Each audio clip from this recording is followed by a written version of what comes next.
Magandang araw Kuya Chris at sa lahat ng mga kaistorya na walang sawang nakikinig sa inyong programa.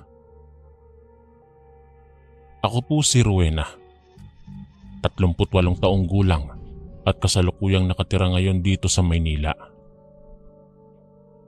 Ang kwentong aking ibabahagi ngayon ay patungkol sa isang nakapanghihilakbot kong karanasan na nangyari sa isang tagong purok sa Iloilo. Mula Maynila ay napadpad ako roon sa Iloilo dahil sa lalaking naging kasintahan ko na itago ko na lamang po siya sa pangalang Lucio. Tulong! Tulungan niyo po ako! Sunod-sunod na sigaw at pagmamakaawa ng isang babaeng buntis habang nilalantakan siya ng aswang. Nang oras na iyon ay nanonood po ako ng palabas sa TV. Maya-maya lamang ay lumabo ang telebisyon dahil biglang umihip ang malakas na hangin. Antena lang po kasi ang gamit namin nung araw. Kaya kung malakas ang hangin o di kaya naman ay malakas ang buhos ng ulan, ay lumalabo po ang imahe sa telebisyon. Imbis na ipagpatuloy ang panonood ng katatakutan sa telebisyon, minainam ko na lamang po na patayin iyon.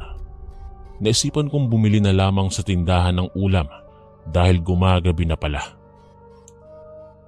Habang nasa kalagitnaan ng aking paglalakad, ay napansin ko pong may taong sumusunod sa akin. Nararamdaman ko po talaga na sinusundan niya ako dahil sa tuwing lumilingon ako sa aking likuran, natatanaw ko ang lalaking iyon na humihinto at lumilinga-linga na kunwari ay may hinahanap. Hindi ko maaninag ang mukha ng lalaki sapagkat nakasuot siya ng isang itim na jacket.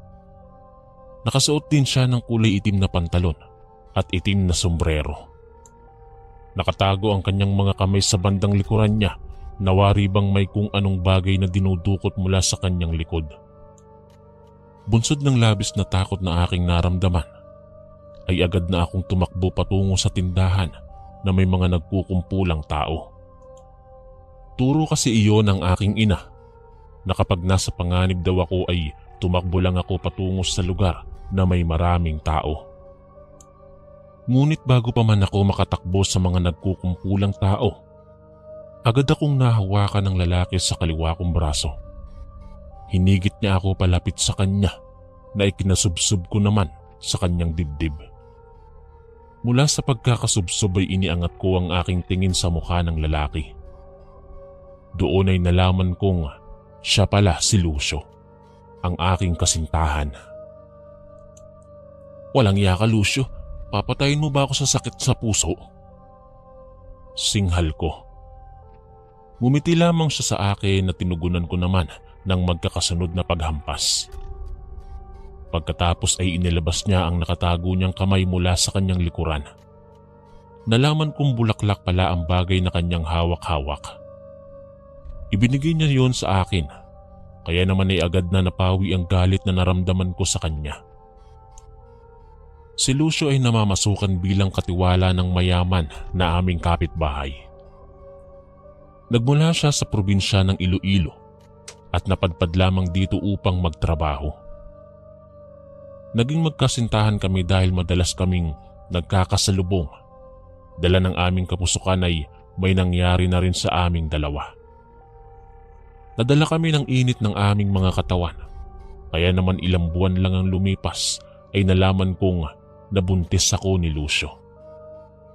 Sa kamalas-malasang pangyayari, nasibak siya sa kanyang pinagtatrabahuhan dahil mas nakatuon lamang ang atensyon ni Lucio sa akin kaysa sa kanyang trabaho. Ayaw niya rin naman pong tumira sa aming bahay dahil nahihiya raw siya sa mga magulang ko. Nagpasya na lamang siyang umuwi sa kanilang probinsya at niyaya niya akong sumama. Agad naman akong pumayag kahit tutol ang aking mga magulang.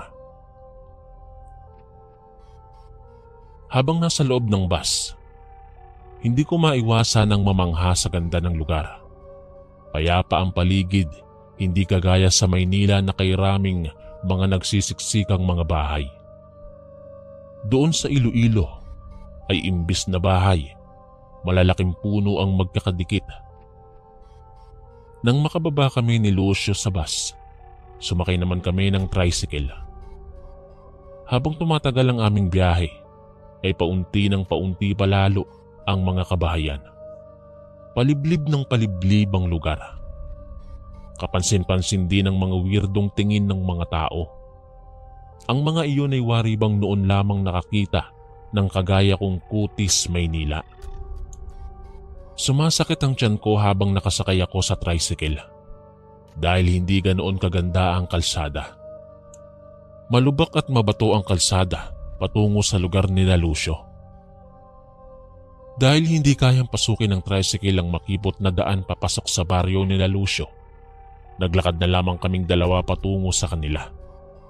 Laking tuwa ko naman nang makarating na kami sa aming patutunguhan. Agad akong ipinakilala ng aking nobyo sa mga kamag-anak niya, lalo na sa kanyang magulang. Hindi man ganoon karangya ang kanilang simpleng bahay, mabait naman ang mga magulang ni Lucio. Kung tutuusin ay madali kong nakasundo ang kanyang mga kapatid at magulang. Ngunit ang ayaw ko lang sa kanila ay palagi silang maraming ginagawa sa buhay, kaya madalas na mag-isa akong naiiwan sa bahay. Halos araw-araw na nagtutungo sa bukid ang nanay at tatay ni Lucio. Madalas din na hindi na sila umuuwi at doon na lamang natutulog sa munti nilang kubol dahil may kalayuan ang kanilang bukid. Palagi nilang kasama ang dalawa pang kapatid na lalaki ni Lucio na tumutulong din sa pagsasaka. Gustuhin ko mang tumulong, ngunit ayaw nilang napapagod ako dahil buntis nga ako ng mga panahong iyon. Si Lucio naman ay napapadalas din na umaalis dahil namamasada siya ng tricycle. Ang perang naipon niya noong siya ay nagtatrabaho pa lamang doon sa Maynila ay ang ginamit niyang pambili ng tricycle. Kaya naman ay palagi na lamang akong nag-iisang naiiwan sa aming bahay. Nakalulumbay lang kasi walang kapitbahay. Napakalayo ng agwat ng mga magkakapitbahay dahil ang mga tao sa lugar na iyon ay may kanya-kanyang lupang pagmamay-ari. Rowena, aalis na ako. Kailangan ko ng mamasada ng maaga para naman sa ganun ay makakota ako ngayong araw. Siya nga pala, hindi raw makakauwi si nanay ngayon dahil marami silang kinakailangang tapusin sa bukid. Mag-iingat ka dito at huwag kang sumama o magpapapasok ng mga taong hindi mo naman kakilala ha. Bilin sa akin ni Lucio. Tumango naman ako bilang pagsang-ayon sa kanyang itinuran. Pinagmasdan ko na lamang ang kanyang paglakad palayo habang nakatulala ako sa may pintuan. Upang magkaroon ng libangan, ay naisipan ko pong magtanim-tanim na lamang. Sa kalagitnaan ng pagtatanim ko ng bulaklak sa bakuran, may isang ale na napadaan at kinausap ako. Dahil likas na sa akin ang maging palakausap, agad kong nakagaan ng loob ang ali. Ayon sa kanya ay nakatira lang daw siya malapit sa bahay ni Lucio. Dahil hindi ko siya kilala at hindi ko kabisado ang lugar, naniwala naman ako sa mga sinasabi niya. Bago at mag-isa ka lang ba dito? Nasaan ang mga kasama mo? Tanong niya sa akin. Matapat naman akong sumagot. Nang makumpirma niya na wala akong kasama, ay agad na gumuhit sa kanyang labi ang nakakakilabot ng ngiti. Nakita ko ang kanyang nakakarimarim ng ngipin. Sira-sira na, marumit halatang hindi sinisipilyuhan. Bagaman hindi ganoon kalinis ang kanyang panlabas na itsura, hindi iyon naging dahilan upang iwasan ko siya. Mabait kasi sa akin yung ali na yon. Hanggang sa dumating ang pagkakataon na niyaya niya akong sumama sa kanilang bahay upang may makausap naman daw ako. Baka gusto mong sumama muna sa bahay namin. Malapit lang naman. Diyan lang sa may medyo una-una. Napakapanglaw naman kasi kung mag-isa ka lang dito tapos wala ka pang kausap. Wika ng ali. Ngunit tumanggi ako sa kanyang inaalok. Nang tumanggi ako ay hindi niya na ako pinilit. Nagpaalam na lamang siya sa akin na uuwi na siya. Unti-unti nang lumulubog ang araw. Ngunit hindi pa rin umuuwi si Lucio. Unti-unti na naman akong nakaramdam ng takot sapagkat ang tanging suluko ng sandaling yon ay gasera lamang. Wala kasing kuryente sina Lucio. Maya-maya, tuluyan na ngang dumilim at isinarado ko na ang mga pintuan at bintana. Sobrang tahimik ng paligid at tanging huni lamang ng mga kuliglig ang aking nauulinigan ng sandaling yon. Maya-maya lamang ay binasag ng isang sigaw ang katahimikan. Nakarinig kasi ako ng boses ng babae sa labas ng bahay. Nagdalawang isip ako na pagbuksan kung sino man iyon. At maya-maya lamang ay dahan-dahan kong nabobosesan ng babae. Katulad ito ng boses ng ali na aking nakausap. Kinuha ko ang gasera na nakapatong sa mesa at tumakyat ako sa munti naming kwarto. Paunti-unti kong binuksan ang bintana at tumambad nga sa akin ang ali na nakausap ko kanina. "May dala akong ulam para sa'yo. May kasama ka ba dyan?" Sambit at tanong ng ali nang malaman kong siya lang pala. Agad akong bumaba sa kwarto, pero bago iyon ay isinarado ko muna ang bintana. At pagkatapos ay pinagbuksan ko siya ng pintuan. Nang makapasok na ang ali sa loob ng bahay, ay muli kong isinarado ang pintuan.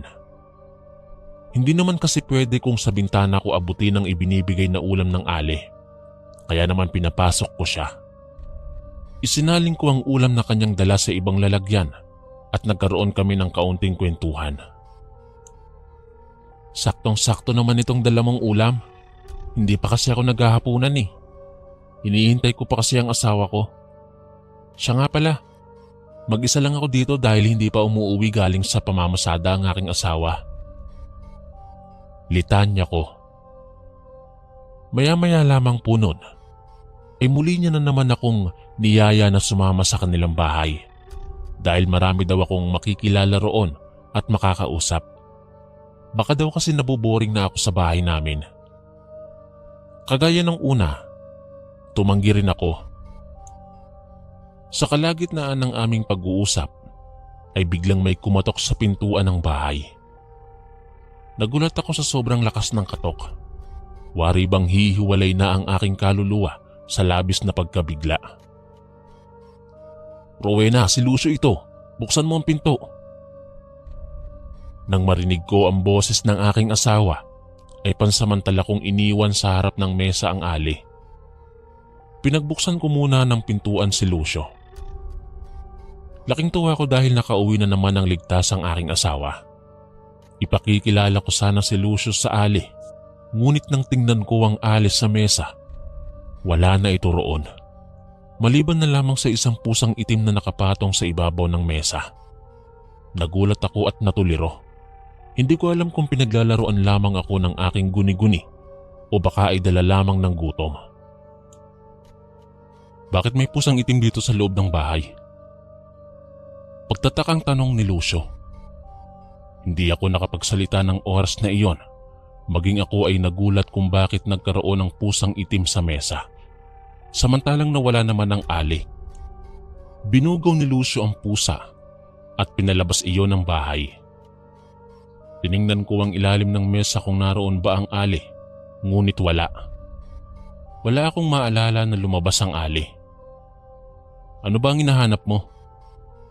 Tanong ni Lucio sa akin dahil hindi ako mapakali. Wala. Kumain na lang tayo." Tugon ko. Nagugulumihanan man pero mas minainam ko na lamang na itago kay Lucio ang gumugulo sa isip ko.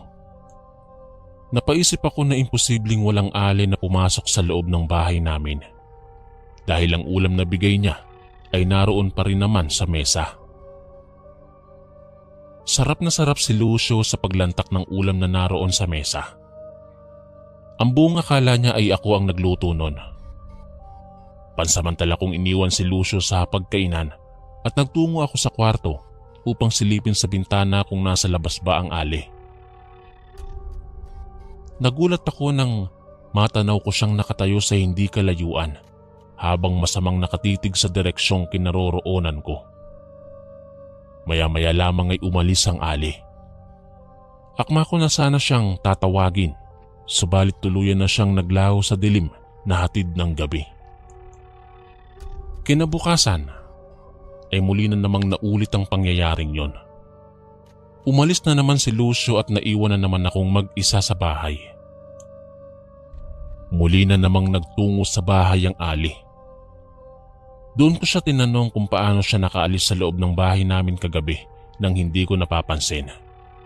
Sinabi niya sa akin na dumaan daw siya sa likuran ng aming bahay dahil natatakot daw siya sa boses ng asawa ko. Dahil utu-utu ako at aminado naman ako na pinaniniwalaan ko siya, mas naging malapit pa ang loob namin sa isa't isa hanggang sa nalaman namin ang pangalan ng isa't isa. Ang pakilala niya sa akin ay siya raw si Letty. Muli na naman niya akong niyaya na magtungo sa bahay nila dahil malapit lang naman daw. Sa pagkakataong iyon ay pumayag na ako. Nagtiwala ako sa kanya at sumunod lamang ako sa kanya kung saang daan siya tutungo. Dahil hindi ko naman kabisado ang lugar. Isang linggo pa lamang naman kasi ako na nandoon. Ngunit lumipas na ang mahabang oras. Hindi pa rin kami nakakarating sa bahay nila. Sumuot na kami sa mga masusukal na gubat. Tumawid sa mga ilang ilog. Ngunit ang sinasabi niyang malapit na bahay ay hindi ko pa rin nakikita. Sa bawat dinadaanan namin ay nagpuputol ako ng halaman dahil iyon ang itinuro sa akin ni Lucio upang hindi raw ako maligaw at upang magkaroon ako ng palatandaan sa dinaanan namin. Sa ganoong paraan daw ay makakauwi ako kapag naligaw ako. Hindi rin nagtagal ay nakarating kami sa isang purok. Kakaiba ang kolonyalismo sa lugar na yun. Mapabata man o mapamatanda, ang lahat ay kakaiba kong tumitig. Wari bang nais akong sakmali ng mga taong naroon sa purok na yun. Sinabi sa akin ni Letty na normal lang daw ang ganoong sitwasyon sa kanilang purok, lalo na raw kung may bagong dayo sa kanilang lugar. Kinabahan naman ako at ng oras na iyon ay nag-umpisa na akong matakot. Iniisip ko nang hindi ko kayang umuwi pabalik dahil sa layo ng nilakad namin ni Letty. Sinabihan ko siya na ihatid niya ako pauwi bago magdilim at nakatutuwa dahil sumang-ayon naman siya sa pakiusap ko. "Di ba buntis ka, Rowena?" Tanong sa akin ni Letty. Nagulat na lamang ako kung paano niya nalaman na buntis ako. Sinagot ko na lamang siya ng totoo at hindi nagtagal ay narating namin ang bahay nila. Doon ay sumalubong sa amin ang pamilya ni Letty na wari bang gutom na. Nanlilisik ang mga mata ng mga tao sa bahay nila Letty at ang lahat ay nakapagtatakang ayaw ihiwalay ang tingin nila sa akin. Gayunpaman kahit nawiwirduhan ako, ay naisipan ko pa ring humiga at magpahinga sa kwarto ni Letty. Dahil buntis ako ay mabilis akong napagod at nakaramdam ng antok. Hanggang sa nakatulog ako. Hindi ko na namalayan ang takbo ng oras hanggang sa gumabi na pala. Nagising na lamang ako nang naramdaman kong may tumutusok sa aking tiyan. Napabalikwas ako ng bangon at nakita kong pinalilibutan ako ng pamilya ni Letty. Inilagay nila ako sa isang mahabang mesa. Napatanong na lamang ako sa kanila na kung ano ang ginagawa nila sa akin at napasigaw ako ng aswang nang makita kong nag-iba ang kanilang mga wangis, kahalintulad ng mga halimaw. Nakita ko rin kung paanong nagbago ang anyo ni Letty. Malakas ang kutob ko na mga aswang ang angkan nila. Nagulat ako sa aking nakita. Agad akong nagpumiglas at lumabas ng bahay nila. Naging malinaw sa akin kung bakit ako kinaibigan ni Letty. Batid pala nito na buntis ako. At naalala kong buntis nga pala ang paboritong kainin ng mga aswang na kagaya nila. Nang oras na iyon, ay aligaga ako at hindi malaman kung saan pupunta. Ang pamilya ni Leti ay nakangiti habang mabalasik na nakatitig sa akin. Habang ang ilan sa kanila ay nagtutulo na ang mga laway at umaangil. Hindi ako makapaniwala na totoo pala ang mga aswang na noon ay napapanood ko lamang sa mga palabas. Agad akong naghanap ng lugar na mapupuntahan hanggang sa may natanaw akong mga nagkukumpulang tao. Patakbo akong lumapit patungo sa kanila, ngunit nang makalapit ako ay nakita kong pinalilibutan nila ang isang bangkay ng tao na sabay-sabay nilang nilalantakan. Halos maduwal ako sa senaryong yon. Bahagya akong napaatras dahil sa takot at pagkabigla. Inakala kong ligtas ang paglapit sa mga nagkukumpulang tao, ngunit hindi pala. Lalo na kung naroon ka sa purok ng mga aswang. Kung sa Maynila, tsismis ang tinutumpukan, dito sa purok ng mga aswang, karne ng tao ang pinag-aagawan. Nang mapansin kong malapit na sa aking kinaroroonan ng pamilya ni Leti, nagkunwari akong aswang. Nakipagsiksikan ako sa maraming aswang at nakilantak din ako sa karne ng mga taong kinakain nila. Ipinahid ko sa aking katawan ang dugo ng mga bangkay upang hindi ako mamukhaan ni Leti. Sa ganoong paraan din ay mangingibabaw ang sansang ng dugo kumpara sa amoy ng batang nasa aking sinapupunan. Nang sandaling iyon ay 1 buwan pa lang ang aking pinagbubuntis kaya hindi pa masyadong malaki ang tiyan ko. Inakala ng mga aswang na kauri nila ako kaya walang nanakit sa akin. Sa pilitan kong kinagatang sariwang karne ng tao kahit pa na itinatakwil ito ng aking sikmura. Kinuha ko ang putol na braso ng bangkay at umalis ako sa nagkukumpulang mga aswang. Pasimple kong kinakagat ang putol na braso habang naglalakad ako paalis sa purok na yon. Kunwari ay kinakain ko, ngunit ang katotohanan ay hindi ko iyon nilulunok. Gayunpaman ay marami pa rin ang mga nakatitig sa akin. Wari bang naghihinala sila sa aking ikinikilos. Gayunpaman ay hindi ako nagpatinag. Bitbit ang braso ay tumakbo ako ng mabilis palayo sa kanila, ngunit sinundan nila ako. Tumakbo rin sila. Sa kasamaang palad ay natisod ako sa isang tuod at madilim din ng oras na yon. Maliwanag man ang hatid ng buwan, pero dala pa rin ang taranta kaya bumulagta ako sa lupa. Dumamba sa aking likuran ng 3 aswang at pinag-agawan nila ako. Nag-away-away sila at nagpaunahan kung sino ang makakakuha sa akin. Nang sandaling iyon ay inakala kong yaon na ang katapusan ng aking buhay. Buong akala ko ay ako ang puntirya nila. Yung braso pala na aking bitbit ang nais nilang agawin sa akin. Nang malaman ko na iyon pala ang gusto nilang kunin, agad kong ibinato sa malayo ang braso. Pinag-agawa ng mga aswang ang braso habang ako naman ay sinamantala ang pagkakataong yon upang makatakas. Tumakbo ako papasok sa gubat na dinaanan namin ni Leti nung papunta pa lamang kami sa purok na yon. Salamat sa liwanag ng buwan at nakita ko pa rin ang mga halaman na pinagpuputulan ko. Nadaanan ko rin ang ilog na dinaanan namin ni Leti papunta roon. Sa kalagitnaan ng aking pagtakas ay napahinto ako matapos kong makita sa aking harapan si Leti. "Hindi mo ako maiisahan, Rowena!" Singhal ni Leti, kasabay ng kanyang pag-angil na ikinalabas ng kanyang mga pangil. Naging mabalasik ang kanyang tingin na wari bang handa na akong lantakan. Maya-maya lamang ay bumulagta siya sa lupa matapos siyang tagain ni Lucio sa batok ng paulit-ulit. Lucio, paano mo nalaman na nandito ako?" Tanong ko habang hawak ni Lucio ang aking braso. Patakbo niya akong hinihila palayo sa lugar na yon. "Nabasa ko ang sulat mo na iniwan mo sa mesa," sagot ni Lucio. Naalala ko na nag-iwan pala ako ng sulat bago ako sumama kay Leti. Nakagawian ko na kasi iyon noon pa man dahil ayokong nag-aalala sa akin si Lucio.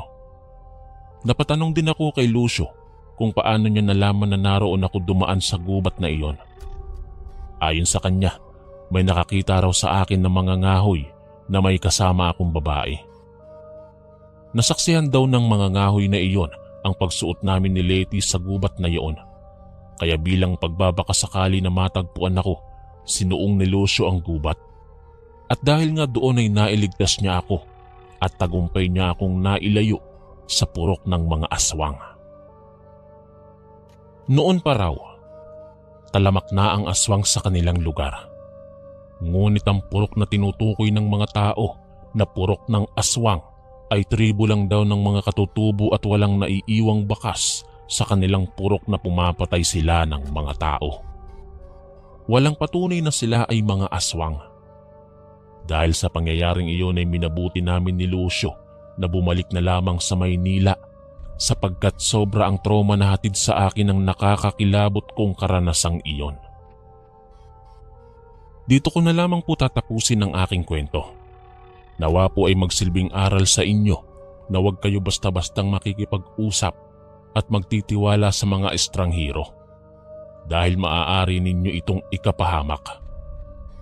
Muli, ako po si Rowena ang inyong kaistorya.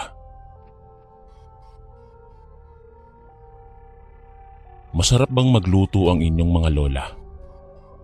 Natatakam ba kayo sa mga inihahain nilang ulam, lalo na ang karne? Magandang araw, Kuya Chris. Nais ko lamang po na ibahagi ang aking kwento patungkol sa mga masasarap na putaheng iniluluto ng aking lola. Itago niyo na lamang po ako sa pangalang Emmanuel. Hindi ko tunay na pangalan.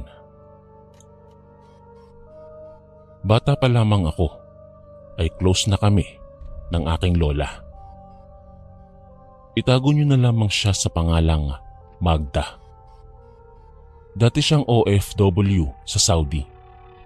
Pinauwi siya pabalik dito sa Pilipinas dahil sakitin daw roon si lola. Mahal na mahal niya po ako bilang kanyang apo dahil nag-iisang anak lang ako ni na mama at papa. Madalas akong binibilhan ni lola ng mga candy o di kaya'y tinapay. Yun kasi ang paborito ko noong bata pa ako. Nang tumuntong ako sa edad na 12, iniwan ako ni na mama at papa kay lola sapagkat lumuwas sila ng Maynila upang maghanap ng trabaho. Hindi raw kasi sapat ang kinikita nila mula sa aming taniman. Kaya ayon, pumayag naman ako na manatili sa bahay ni lola at doon na ako tumira. Taga-Capiz po ang lola ko. Alagang-alaga ako ni Lola Magda at syempre, nagpapakabait naman ako sa kanya. Noong nagsimula na akong matulog sa bahay ni lola, napapansin ko na madalas magising si lola tuwing 3:00 ng madaling araw. Nakatalokbong pa ako ng kumot sa mga oras na yan, pero umuusok na sa kusina kaya lumabas ako. Nakita ko si lola na nagluluto sa kusina. Humakbang ako palapit sa kanya, ngunit hindi niya napansin ang aking pagdating. Tumikim ako at saka nagsalita. 3:00 pa lang la, nagluluto ka na? Ako, sipag naman ng lola ko. Nagulat si lola nang marinig niya yaong mga salitang aking tinuran. Hindi niya inaasahan ang bigla kong pagsulpot. Tumingin siya sa akin at saka sumagot. Gising ka na pala, apo. Hindi ka pa ba inaantok? Medyo inaantok pa nga la eh. Naparito lang ako kasi napansin ko po na parang umuusok na sa kusina. Sagot ko naman sa kanya. Mahilig talaga akong gumising mga ganitong oras, apo. Nakasanayan ko na kasi ito. Wika ni lola habang pinapaypayan niya ang apoy. Gawa lamang sa kawayan ng kusina ni lola at kahoy lang ang ginagamit niya sa pagluluto. Pero nag-e-enjoy naman si lola sa pagpapaypay. Ano po ba yung niluluto mo la? Tanong ko sa kanya. Tumigil siya sa pagpaypay at saka tumingin siya sa akin. Nagluluto ako ng ulam para sa umagahan natin, apo. Sagot niya sa akin at kaagad naman akong tumango. Wow naman, siguro masarap ang niluluto mo la. Wika ako naman sa kanya. Abahay, syempre naman, apo. Matulog ka muna roon, parang inaantok ka pa kasi. Gisingin na lang kita kapag luto na. Sabi ni Lola sa akin. Tama naman si Lola. Inaantok pa nga ako nung mga sandaling yon. Kaya nagpaalam na ako sa kanya na babalik muna ako sa pagtulog. Muli akong humiga hanggang sa muli akong makatulog. Mahimbing na mahimbing ang aking tulog. Nagising ako dahil sa tilaok ng manok. Napabalikwas ako sa aking higaan. Pumapasok na sa bintana ang sinag ng araw. Signos na umaga na talaga. Bumangon na ako at saka inayos ang aking higaan. Pagkatapos noon ay lumabas na ako at tumungo sa kusina. Naratnan ko si Lola Magda na naghahain ng pagkain sa mesa. Magandang umaga po, Lola. Bati ko sa kanya. Tumingin siya sa akin at saka nagsalita. Magandang umaga rin sa'yo, apo. Mabuti naman at ikay gising na. Nakahanda na ang pagkain natin sa mesa. Saktong-sakto ang iyong paggising. O siya, maghugas ka na ng iyong kamay at tayo kakain na habang mainit pa ang sabaw. Opo, La, maghuhugas na po ako at gutom na rin po ako eh. Wika ko at saka hinugasan ko na ng maigi ang aking kamay. Pagkalipas ng ilang segundo, pumwesto na ako sa harap ng mesa. Amoy na amoy ko ang mabango naming ulam na inihain ni Lola Magda. Hindi na ako makapaghintay. Sabik na akong lantakan ang pagkain, kaya sumandok na ako. Wow! Ang sarap naman itong sabaw ng karne, Lola Magda. Nakakawala ng gutom. Sambit ko nang matikman ko ang kanyang luto. Masarap talaga ang karne ng baboy, apo. Alam mo ba na paborito ko ito? Talaga po, Lola? Nako, dahil paborito mo ang karne ng baboy, paborito ko na rin ito, Lola Magda. Siyempre gaya-gaya ako sa lola kong maganda. Wika ko at saka ngumiti naman si Lola. Ikaw talaga, apo. O siya, sige, damihan mo ang iyong kain at nang tumaba ka. Wika ni Lola sa akin. Payat kasi ako at kahit anong kain ko, napapansin ko na parang hindi naman ako tumataba. Nagpatuloy kami ni Lola sa paglantak ng pagkain. Sarap na sarap talaga ako. Hindi ko akalaing may tinatago palang talento si Lola pagdating sa pagluluto. Tumatagaktak pa ang aking pawis habang hinihigop ako. Habang humihigop ako ng mainit na sabaw. Masyadong naparami ang aking kain dahil ganadong-ganado ako. Mga karne palagi ang nilulutong ulam ni Lola Magda. Hindi naman ako nagsasawa sapagkat masarap naman na magluto si Lola. Isang araw, tumawag sa amin si Mama. Nasa Maynila na siya noong mga panahong yon. Sinabi niya kay Lola Magda na kukunin na raw niya ako kay Lola at doon na ako mag-aaral sa Maynila. Mas mabuti raw iyon at nang maalagaan din nila ako. Siyempre mahal na mahal ako ng mga magulang ko. Dahil sa kagustuhan ng mga magulang ko na kunin nila ako sa kapis, wala nang nagawa si Lola Magda kung di ang pumayag na lamang. Pagkalipas ng 3 araw, nagpadala na si Mama ng pera para sa aking pamasahe papuntang Maynila. Hinatid ako ni Lola sa pier dahil wala pa akong kaalam-alam kung paano magbiyahe ng mag-isa. Mag-iingat ka, apo, ha. Pagbutihin mo ang iyong pag-aaral doon sa Maynila. Huwag kang matakot dahil nag-aabang na ang mama at papa mo roon sa kabilang daungan. Wika ni Lola sa akin habang nakatingin ako sa mga naggagandahang bapor. Oo naman po, Lola. Mag-aaral talaga ako ng mabuti para magkaroon ako ng magandang kinabukasan. Ikaw rin, Laha. Mag-iingat ka palagi. Mamimiss po kita, Lola Magda. At mamimiss ko rin po ang masasarap mong luto. Sabi ko naman kay Lola at saka niyakap ko siya ng mahigpit. Nang kumalas ako mula sa mahigpit na pagkakayakap, natanaw ko sa mukha ni Lola ang lungkot kaya tinanong ko siya. Lola, bakit parang ang lungkot ng mukha mo? May problema ka po ba? Wala naman akong problema, Apo. Nalulungkot lamang ako.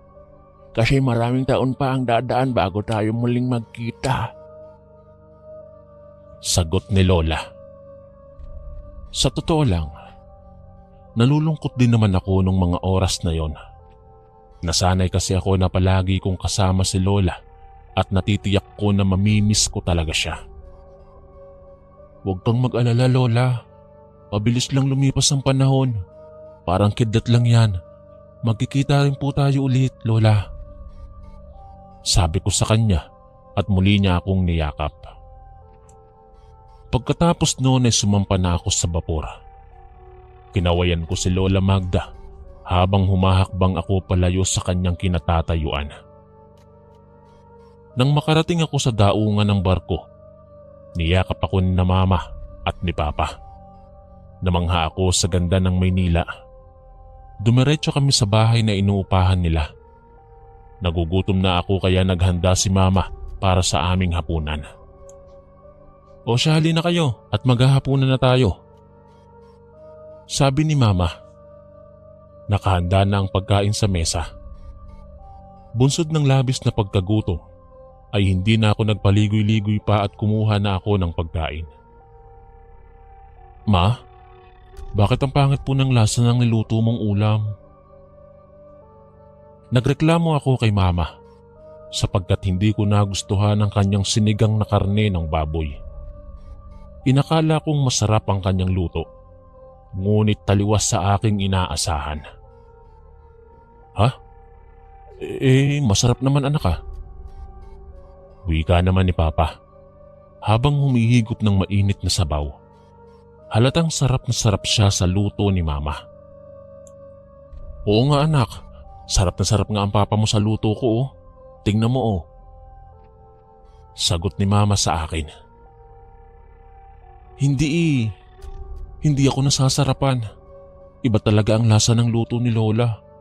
Masarap na masarap at ganadong-ganado ako. Wika ko. Pansin ko na parang biglang naging malungkot ang mukha ni Mama. Ngunit totoo namang hindi ko nagustuhan ang lasa ng kanyang luto. Sige ka. Kung ayaw mong kumain magugutom ka niyan. Sabi ni Mama sa akin habang nakatingin lamang ako sa karne ng baboy. Tinapay na lang po ang kakainin ko. Sagot ko sa kanya at saka umalis na ako sa harap ng aming hapagkainan. Habang patuloy sa paglipas ang mga araw, mas lalo kong namimiss ang luto ni Lola nung nasa Capiz pa ako. Palagi akong walang ganang kumain sa Maynila dahil hindi ko nagugustuhan ng mga luto. Madalas ay itlog na lang ang aking inuulam. Pagkalipas ng ilang buwan, napagdesisyonan ng aking mga magulang na magbakasyon sa Capiz. Namimiss na raw kasi nila si Lola. Mahigit 10 buwan din na hindi kami nagkikita. Tuwang-tuwa ako sapagkat matitikman ko na naman ang masarap na luto ni Lola Magda. Nang makarating kami doon, masarap na pagkain ang sumalubong sa amin sa pagkainan. Hindi ka pa rin po nagbabago, Lola Magda. Masarap ka pa rin pong magluto. Alam mo po, namimiss ko na ang mga luto mo noong nasa Maynila ako. Sambit ko pagkatapos kong humigop ng sabaw ng karne ng baboy. Aba syempre, talent na ito ng lola mo. O sige, kumain ka pa. Ayan, may niluto pa akong dinuguan. Sabi ni Lola sa akin. Kasama rin namin sina Mama at Papa sa pagkainan. Kumuha ako ng dinuguan at sarap na sarap ako. Habang ngumunguya ako, napansin ko na parang may nakain akong matigas na bagay. Kaagad ko itong niluwa at laking gulat ko nang mapagtanto kong kuko na pala iyon ng isang tao. La, bakit may kuko ng tao itong dinuguan mo? Tanong ko. Napatigil sa pagsubo ang aking mga magulang at napatingin sila sa akin. Naputol kasi ang kuko ko kanina. Baka aksidente kong nahalo sa dinuguan. Ay pasensya ka na, apo, ha? Sagot ni Lola. Tiningnan ko ang mga daliri ni Lola. Kumunot ang aking noo. Kumpleto naman po ang mga kuko mo, Lola. Sabi ko sa kanya. Hindi nakapagsalita si Lola Magda. Maging sina Mama at Papa ay nandidiri din sa dinuguan. Buong kuko talaga ng tao ang nakikita ko at malabong mangyari na aksidente lamang iyon. Pumunta ako sa kusina at saka dumuwal. Nasusuka ako sa aking nakita. Habang ako ay nasa kusina, isang box ang aking nakita. Tila nilalangaw iyon at napakalansa ng amoy. Hindi ako nagdalawang isip na buksan yon. Napasigaw ako nang makita ko ang laman ng box. 2 ulo ng tao ang mga laman sa loob ang bumungad sa aking mga mata. Emmanuel, ba't ka sumisgaw? Tanong ni Mama sa akin nang lapitan niya ako sa kusina. Sumunod din sina Papa at si Lola. Bakit mo binuksan ang box? Kailan ka pa natutong mangialam, Emmanuel? Galit na tanong ni Lola. Tila nagbabanta ang tono ng kanyang boses. Wala nang takas si Lola. Nakita nila Mama at Papa ang laman ng box. Nay, anong ibig sabihin ito? Tanong ni Mama sa kanya. Nangilid ang mga luha ni Lola habang nakatingin kay Mama. Patawarin mo ako, anak. Matagal ko nang inililihim na isa akong aswang. May isang Pinay ang nagsalin sa akin ng kanyang mutya noong ako ay nasa Saudi pa lang. Simula noon ay naging agresibo na ako at hinahanap-hanap ko na ang lasa ng karne ng tao. Wika ni Lola. Sobrang nagulat si Mama sa kanyang nalaman. Simula bata siya, wala siyang kaalam-alam na aswang pala si Lola. Ang ibig mong sabihin, ikaw ang may kagagawan sa mga taong nawawala rito sa ating lugar? Tanong ni Mama.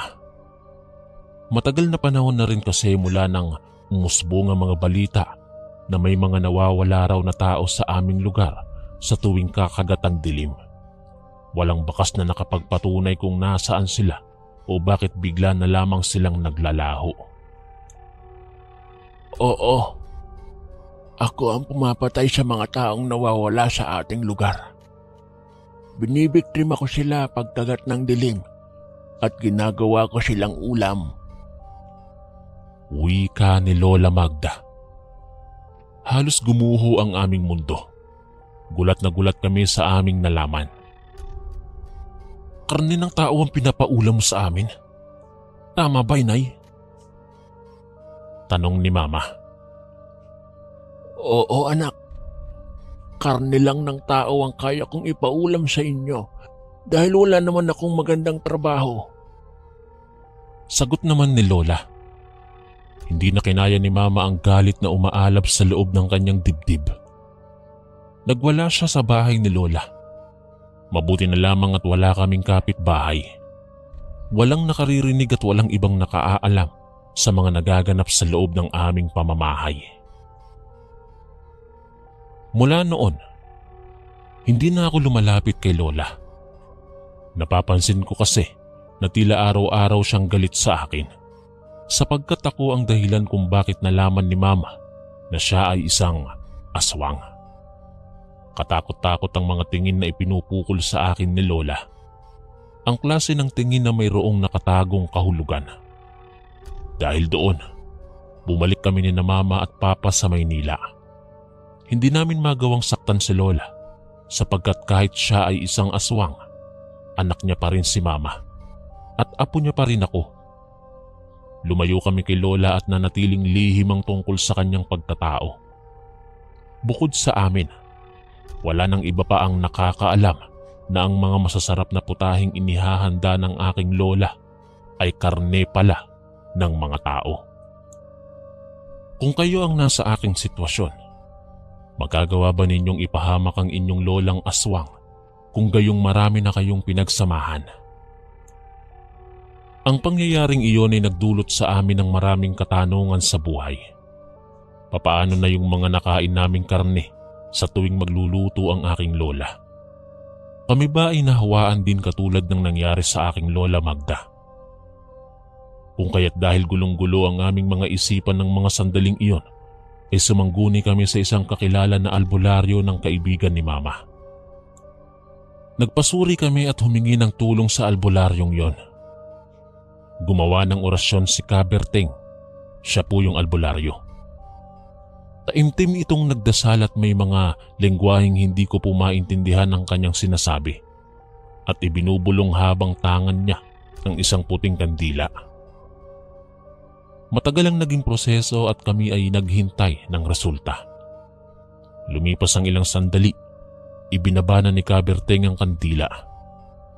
Matapos iyon ay may pinainom sa aming tubig na kulay berde. Tiisin daw namin ang lasa nun. Ininom ng aking ina, maging ako ay uminom din at halos masok ako dahil sobrang pait at hindi ko po talaga maintindihan ang lasa nun. Makaraan ng ilang sandali, nagsalita na ang albularyo. Ayon sa kanya, hindi daw kami hinawaan ng pagiging aswang. Dahil kinaya daw namin ang likidong iniinom namin. Kung kami daw ay nahawaan, mabilis naming isusuka ang aming kinain at kung anumang laman ang naninirahan sa sikmura namin. Malinaw na hindi po kami hinawaan ng aking lola. Malamang ay talagang pagkain kong ituring ang inihanda niya sa amin. Matapos magsalita ng albularyo, ay nakahinga kaming tatlo ng maluwag. Nakita ko nang napaluha ang aking ina dahil alam kong nalulungkot siya para sa aking Lola Magda.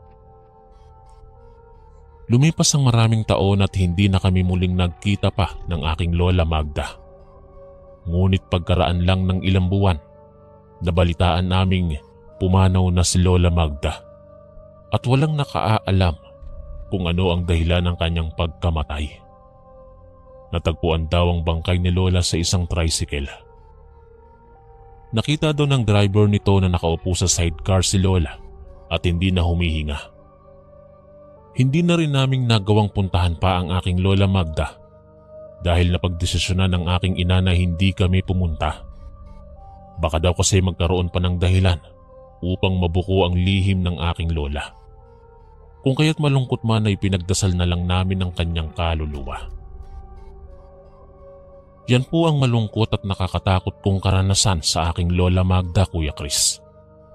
Kahit ganun pa ang nangyari sa kanya at kahit alam kong isa siyang aswang, ay mataas pa rin ang respeto ko sa kanya. Nakalulungkot lang dahil magmula nang mangyari yon, ay hindi na ako tumikim pa ng mga sinabawang karne. Malamang ay nagkaroon na ako ng takot sa pagkain ng kahit na anong karne. Hanggang dito na lang po ang aking kwento at maraming salamat po. Lubos na gumagalang ang inyong kaistorya, Emmanuel.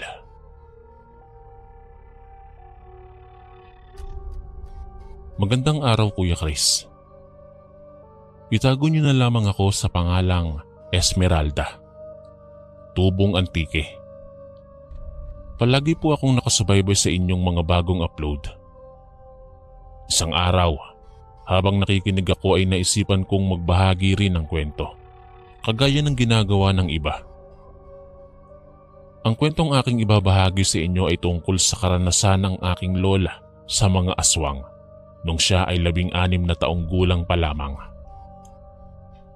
Araw ng Sabado. Niyaya raw si Lola Soledad ng kanyang kaibigang si Daria na pumunta sa bahay nila dahil piyesta raw sa kanilang lugar. Magkaibigan sina Daria at Lola Soledad. Ngunit hindi pa siya nakapunta sa bahay nila Daria dahil mahigpit ang mga magulang ni Lola Soledad. "Sige na Soledad, sumama ka na sa akin sa bukid. Ihahatid naman kita pa uwi." Pamimilit ni Daria kay Lola. "Pero Daria, hindi ako pwedeng sumama sa iyo eh. Magagalit kasi ang nanay at tatay ko." Sagot naman ni Lola Soledad. Wala naman sana siyang balak sumama kay Daria pero pinilit talaga siya nito. "Sige na kasi, isang araw lang naman tapos ihahatid kita pa uwi. Marami kaming mga gulay sa bukid. Padadalhan din kita pag uwi mo. Sumama ka na kasi, magkaibigan naman tayo di ba?" Dahil sa patuloy na pamimilit ni Daria kay Lola Soledad, napilitang pumayag si Lola. Napagdesisyonan niyang sumama na kay Daria at hindi siya nagpaalam sa kanyang mga magulang dahil alam niyang hindi siya papayagan. Bandang 3:00 ng hapon, sinimulan na nila Daria at Lola Soledad ang paglalakbay papunta sa bukid. Masayang sumama si Lola kay Daria, lingid sa kaalaman ng kanyang mga magulang. Lakad lang sila ng lakad. Halos kalahating oras na silang naglalakad at napapagod na raw si Lola. Humihingal siyang binabagtas ang masukal na daan kasama si Daria. "Malayo pa ba ang bahay niyo, Daria?" Tanong ni Lola habang patuloy sila sa paglalakad. "Huwag kang mag-alala, malapit na tayong makarating."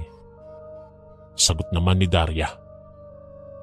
Binilisan nila ang paglalakad upang makarating sila kaagad. Habol-habol na raw ni Lola ang kanyang hininga, samantalang si Daria naman ay parang kalmado lang habang naglalakad. "Daria, kanina pa tayong lakad ng lakad. Hindi ka man lang napapagod?" Tanong ni Lola sa kanya. Tiningnan naman siya ni Daria at saka sumagot. "Sanay na kasi ako." Tumango lamang si Lola Soledad at pagkalipas ng 2 oras ay nakarating na rin sila sa bahay nila Daria. Papalubog na ang araw sa may dakong kanluran at unti-unti nang nilamon ng dilim ang buong paligid. Nagpalingalinga si Lola sa paligid. Tanaw niya ang mga punong kahoy na nakapalibot sa bahay nila Daria. Sa bandang kanan ay makikita ang malawak na damuhan. Simple lang naman ang bahay nila Daria. Gawa sa kawayan at ang bubong ay gawa sa pinagtagpi-tagping dahon ng mga niyog. Tanging bahay lamang nila Daria ang makikita sa bukid na iyon. Biglang naalala ni Lola Soledad ang sinabi ni Daria na may piyesta raw sa kanila kaya siya inimbitahan na pumunta. Ano kaya ang sinasabi niyang piyesta? Wala namang ibang bahay sa lugar na to. Bulong ni Lola Soledad sa kanyang sarili. Nagsisimula na siyang magtaka, ngunit naagaw ang kanyang atensyon nang bigla silang sinalubong ng nanay ni Daria. "Uy Daria, nandito na pala kayo." Nakangiting wika niya. "Teka, siya ba ang sinasabi mo na kaibigan mo?" Dagdag pa ng nanay ni Daria habang nakatingin siya kay Lola. "Oo Nay, siya si Soledad, ang sinasabi ko na kaibigan ko." Sagot naman ni Daria sa kanyang nanay. Kaagad namang ngumiti si Lola at binati niya ng magandang hapon ang nanay ni Daria. Pagkalipas ng ilang segundo ay pumasok na sila sa loob. Nakahinga ng maluwag si Lola nung umupo na sila. "Maiwan ko muna kayo riyan. Aasikasuhin ko lang ang niluluto ko." Wika ng nanay ni Daria at saka naglakad na patungo sa kusina. Habang lumilipas ang oras ay padilim ng padilim ang paligid. Kinuha ni Daria ang kanilang lampara at sinindihan niya ito upang magsilbing ilaw. Masayang nagkwentuhan sina Daria at Lola Soledad habang hinihintay nila ang hapunan. Pagkalipas ng ilang minuto, dumating ang tatay ni Daria na mula raw sa kanilang taniman. Nag-usap-usap sina Lola Soledad, Daria at tatay ni Daria tungkol sa kanilang pagkakaibigan ang naging laman ng kanilang usapan. "Luto na ang masarap nating ulam, kakain na tayo," wika ng nanay ni Daria. Tinulungan naman ni Daria ang kanyang nanay sa paghahanda ng kanilang hapunan at pagkatapos noon ay nagsimula na silang kumain. Sarap na sarap daw si Lola Soledad sa kanilang ulam na dinuguan at sinabawang karne ng baboy. Marami-rami na rin daw ang kanyang nakain at habang ngumunguya siya, napansin niya na parang may matigas na bagay siyang nanguya mula sa isinubo niyang dinuguan. Kaagad niya itong iniluwa at laking gulat ni Lola Soledad dahil ang nakita niya ay isang kuko ng tao. Halos masuka siya nang malaman niyang may kuko ng tao ang kanyang kinakain. Doon na siya nagsimulang magduda. Naguguluhan siya at sukang-suka na talaga siya. Nandidiri siya sa dinuguan na nasa harapan niya. Tumingin siya kay Daria at nakita niyang sarap na sarap si Daria sa pagkain. Maging ang nanay at tatay ni Daria ay tumatagaktak na ang pawis habang nilalantakan ng mainit na sabaw at dinuguan. "Daria, bakit may kuko ng tao itong dinuguan ko?" tanong ni Lola Soledad. Gulong-gulong na raw kasi ang kanyang isipan. Nang marinig ni Daria ang tanong ni Lola, ngumiti siya at tsaka sumagot. "Masarap pa rin naman kahit may kuko. Kumain ka pa ng marami." Kumunot ang noo ni Lola sa tinuran ni Daria. "Oo nga, masarap talaga ang karne ng tao," wika ng tatay ni Daria na labis namang ikinagulat ni Lola Soledad. Bigla siyang nakaramdam ng takot, parang may kahulugan sa bawat tingin ng mga magulang ni Daria. Ano? Karne ng tao?" Nauutal na tanong ni Lola.